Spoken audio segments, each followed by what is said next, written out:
Dozens are dead and dozens more missing as catastrophic rains devastate Mexico. Torrential rains set off deadly floods and landslides across 5 Mexican states, leaving a trail of destruction. Mexican authorities are searching for dozens of missing people and struggling to supply aid to thousands more who were caught off guard by torrential rains that drenched several parts of the country, causing severe damage over the weekend.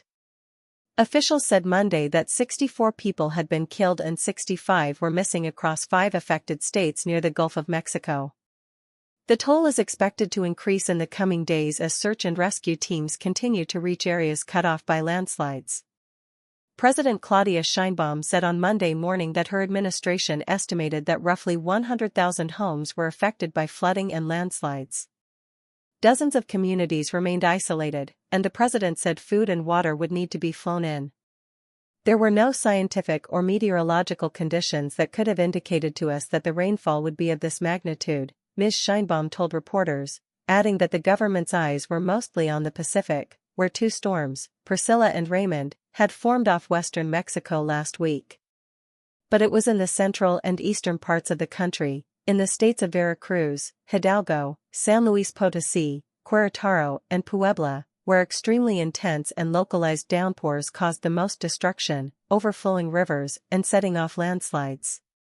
Some towns saw around 20 inches of rain dumped in just 4 days, government figures show. Torrential rains have emerged as a risk for wide areas of the country. Earlier this year, heavy flooding on Mexico's border with the United States also caused fatalities and left widespread damage. While it's difficult to draw a connection between any specific downpour and climate change in real time, studies suggest that, as global temperatures rise, storms produce more extreme rain because warm air holds more moisture than cool air. Ms. Sheinbaum is facing pressure to provide quick relief to the victims, a task hampered by recent budget cuts to climate change mitigation efforts and the loss of a special disaster relief fund that was dissolved by her predecessor and mentor over corruption claims. No cases of corruption directly linked to the fund have been legally proven. Research has found that the fund, once considered one of the world's most advanced financial instruments for disaster relief, saved lives and aided in restoring access to vital services. But Ms. Sheinbaum vowed her administration would spare no expense to support those affected by the heavy rains. There are sufficient resources. There will be no skimping on that, she said, adding that her administration still had $867 million this year to allocate to disaster relief. But in some of the hardest-hit places, desperation has been growing. On Sunday, during a visit to Veracruz, where an overflowing river displaced thousands and had claimed at least 29 lives, Ms. Sheinbaum was met by crowds of angry residents in the town of Poza Rica. "Where are they?" they shouted, holding up cell phone photos of the missing. A young student rebuked the president as she tried to settle people down, speaking from the back of a pickup truck. 3 of his university classmates, the man said, had been missing for 3 days, while locals responded on their own to the disaster.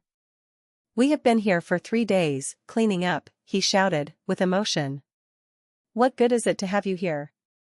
Ms. Sheinbaum repeatedly asked the crowd to shush and listen to her, pressing her finger on her lips.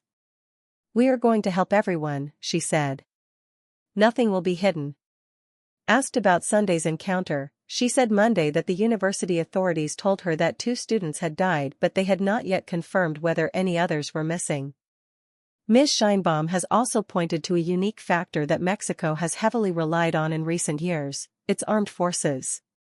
In the absence of a special disaster fund, the Mexican Army, Air Force, and Navy have played an expanding role in disaster relief efforts. The results have received mixed reviews.